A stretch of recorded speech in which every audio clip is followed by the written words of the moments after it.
마태복음 7장 21절에서 29절 말씀 묵상입니다. 나더러 주여 주여 하는 자마다 다 천국에 들어갈 것이 아니요 다만 하늘에 계신 내 아버지의 뜻대로 행하는 자라야 들어가리라.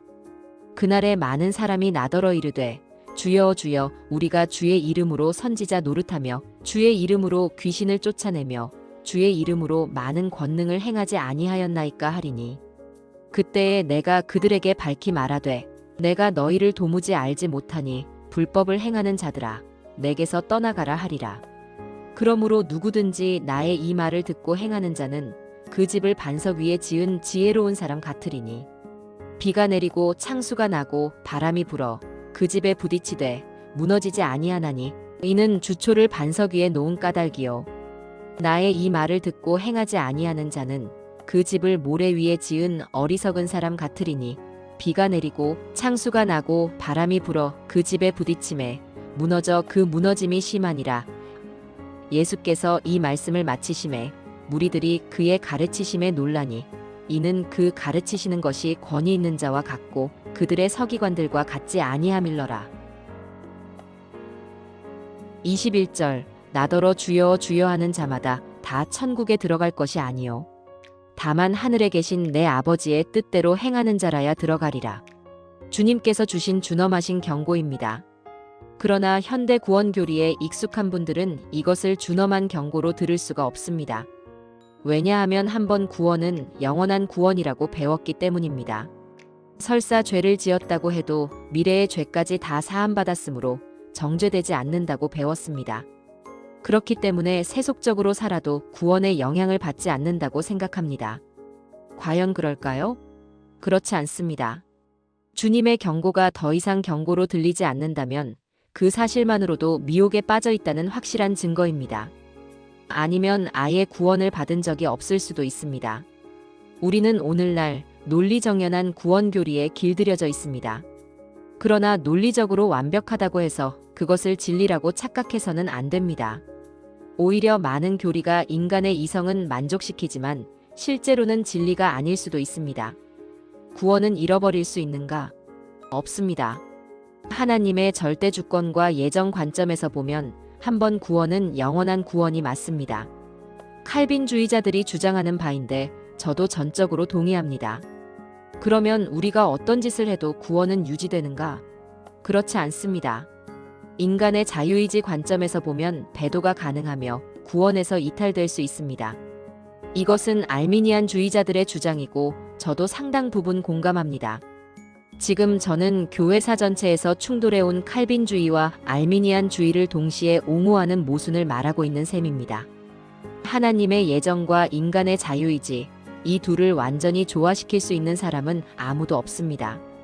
그러나 이 둘은 성경 안에서 분명히 말해지고 있으며 우리의 실제 삶에서도 존재합니다.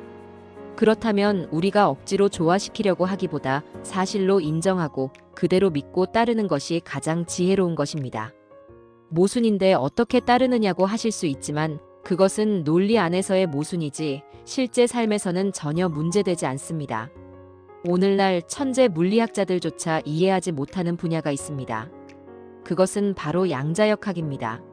원자 수준의 초미세 세계를 연구하는 학문인데 연구자들은 전자를 관찰하다가 큰 충격을 받았습니다. 전자 하나가 동시에 두 구멍을 통과하는 것이었습니다. 이것은 아무리 이해하려 해도 도저히 이해할 수 없는 현상이었습니다. 관찰하면 한 구멍으로 통과하는데 관찰하지 않으면 두 구멍으로 통과하는 것입니다. 고전 물리학의 시각으로는 정신세계가 흔들릴 정도로 상식과 이해를 뛰어넘는 일입니다. 논리적으로 설명되지 않는다고 해서 사실이 부정되지는 않습니다.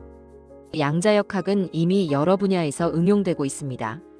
우리는 논리적으로 설명될 때까지 사실을 부정하며 살아야 할까요? 아니면 아직 우리가 모르는 영역이 있음을 인정하고 사실을 사실로 받아들이고 활용해야 할까요? 주님의 말씀은 진리이며 사실입니다. 아무리 구원에 대해 정교한 교리를 배웠다고 해도 그 교리가 주님의 말씀을 부정할 수는 없습니다. 만일 부정하게 만든다면 그것이야말로 미혹입니다. 오늘 본문에서 주님께서는 구원의 기준이 나의 사역 여부가 아니라고 말씀하십니다. 내가 병을 고쳤다고 해서 귀신을 쫓아냈다고 해서 구원받은 자가 아닙니다. 봉사, 헌금, 전도, 목회 등 종교적 행위를 많이 하고 윤리적으로 살았다고 해서 구원이 보장되는 것이 아닙니다. 구원의 기준은 오직 하나, 예수님께서 나의 주님이 맞는가입니다. 주님의 로드십, 즉 예수님이 내 삶의 주권자이심을 인정하는가입니다. 그래서 주님의 말씀을 얼마나 진지하게 받고 순종하는가가 결정적 기준입니다. 과거에 예수님이 나의 주님이셨다는 사실만으로는 구원받을 수 없습니다. 지금 예수님께서 나의 주님이셔야 합니다. 이것이 진리입니다. 더는 칼빈주의, 알미니안주의로 주님의 말씀을 복잡하게 만들지 마십시오. 주님의 말씀을 생생한 경고로 듣고 정신 차리는 것이 중요합니다. 우리는 예수님을 진정으로 주님으로 받아들였기 때문에 구원받은 것입니다. 그렇다면 구원 이후에도 여전히 예수님이 나의 주님이어야 합니다. 입술로만 예수님은 나의 주님이십니다 라고 말하면서 구원을 기대하는 것은 단지 망상입니다. 내가 너희를 도무지 알지 못하니 불법을 행하는 자들아 내게서 떠나가라라는 주님의 말씀을 우리가 결코 듣지 않기를 바랄 뿐입니다. 26절 나의 이 말을 듣고 행하지 아니하는 자는 그 집을 모래 위에 지은 어리석은 사람 같으리니 누가 어리석은 자입니까? 바리새인들은 율법을 모르는 자들을 저주받은 무리라고 규정했습니다. 과연 지식이 부족한 사람이 어리석은 사람일까요? 오늘 주님께서는 주님의 말씀을 듣고 행하지 않는 자가 어리석은 자라고 분명히 말씀하십니다. 그렇게 성경을 많이 안다고 자부하던 바리새인들은 자기 신앙 논리에 빠져 안식일의 사랑을 실천하신 예수님을 정죄하고 핍박했습니다. 그들은 자신들이 많이 안다고 생각했지만 사실은 소경이었습니다. 성경 지식이 많다고 자랑하지 마십시오. 정말 중요한 것은 내 삶 속에서 예수님께서 진정한 나의 주님이신가 하는 것입니다. 예수님의 로드십을 잊지 말아야 합니다.